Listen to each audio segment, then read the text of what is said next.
శ్రీ గురుభ్యో నమః. శ్రీ మహాగణపతే నమః. వారఫలాల కార్యక్రమానికి స్వాగతం. ద్వాదశ రాశుల వారికి గోచార రీత్యా చంద్రమాను అనుసరించి ఈ వారం ఎలా ఉండబోతుందని చూద్దాం. సింహరాశి వారికి వచ్చేటప్పటికీ ఈ యొక్క వారం మనం గమనించినట్లయితే ఈ రాశి వారికి అనుకూలమైనటువంటి ఫలితాలుగానే చెప్పచ్చు. రవిగ్రహ సంచారం ఎప్పుడైతే ఈ యొక్క రాశి వారికి వృషభంలోకి స్టార్ట్ అయిందో, అంటే మే 15వ తారీఖు నుంచి వీరికి అనుకూలమైనటువంటి ఫలితాలుగా చెప్పచ్చు అన్నమాట. భాగ్యస్థానంలో నుంచి ఎప్పుడైతే రవి రాజ్యస్థానంలోకి మారాడో అప్పటి నుంచి అనుకూలమైనటువంటి ఫలితాలు పొందడం అనేది జరుగుతుంది. వృత్తిరీత్యా వ్యాపార రీత్యా కూడా ఇది అనుకూలమైనటువంటి ఫలితాలు ఇవ్వగలుగుతుంది. ధన సంబంధితమైన విషయాల్లో అనుకూలమైనటువంటి ఫలితాలు ఇస్తుంది అన్నమాట. నూతన ఉద్యోగాల ప్రయత్నాలతో పాటు కొత్త ఉద్యోగాలతో పాటు, అంటే కొత్తగా ఎవరైనా ఉద్యోగం చేస్తున్నటువంటి వారు ఫ్రెషర్స్ కానీ, అంటే కొత్తగా చేస్తున్నటువంటి ఉద్యోగంలో మార్పు కోరుకున్నటువంటి వారికి కూడా సానుకూలమైనటువంటి ఫలితాలు ఇవ్వగలుగుతుంది. దూర ప్రాంత ప్రయాణం అనేది సంభవిస్తుంది. ఇది ఒక సానుకూలమైనటువంటి ఫలితాలు ఇవ్వగలుగుతుంది అన్నమాట. రాజ్యస్థానంలో సంచారం చేస్తున్నటువంటి గురువు సానుకూలమైనటువంటి ఫలితాలు ఇవ్వకపోయినప్పటికీ కూడా రవి యొక్క యోగ్యత అనేది వీరికి బాగా కలిసి వచ్చే విధంగా ఉంటుందన్నమాట.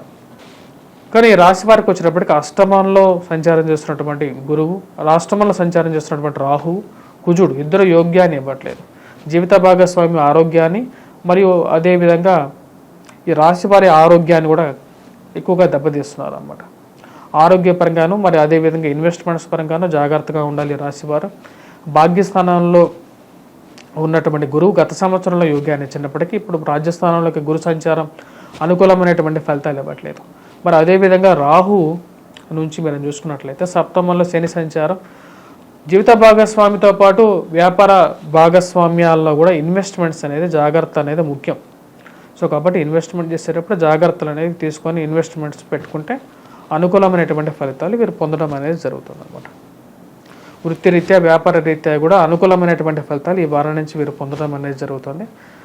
ప్రమోషన్స్ అగ్రిమెంట్స్ గురించి మీరు చేస్తున్నటువంటి ప్రయత్నాల్లో సానుకూలమైనటువంటి ఫలితాలు పొందడం అనేది జరుగుతుంది. సంఘంలో పేరు ప్రఖ్యాతులు ఉన్నటువంటి వారితో సత్సంబంధాలు ఏర్పరచుకుంటారు. అవి ఎప్పటికైనా పనికొస్తాయని చెప్పి మీకు తెలుస్తుంది అన్నమాట. పిల్లల యొక్క సెటిల్మెంట్ గురించి ఆలోచన అనేది కొంచెం దూరంగా ఎక్కువగా ఉంటుంది.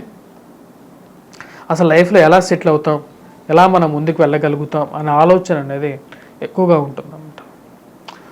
మరి అదేవిధంగా ఎవరైతే స్పెక్యులేషన్స్ చేస్తున్నారో వారు కొద్ది జాగ్రత్తలు కూడా తీసుకోవాలి. రాశి వారికి ధనస్థానాల్లో కేతుగ్రహ సంచారం, అష్టమంలో రాహు ఉన్నప్పుడు దాని యొక్క ప్రభావం అనేది ఎక్కువగా ఉంటుంది వీరి మీద.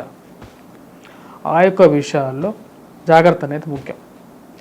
వీరు చేసుకోవాల్సినటువంటి పరిహారాలు వెంకటేశ్వర స్వామి ఆరాధన అనేది చేసుకోవాలి. రాహుకేతువులు ఇద్దరికి పరిహారంగా వచ్చేటప్పటికి కేతువుకు వినాయకుడిని, అష్టమంలో వచ్చేటప్పటికి దుర్గాదేవి, రాహు సంచారం ఉంది కాబట్టి దుర్గాదేవిని పూజించాలి.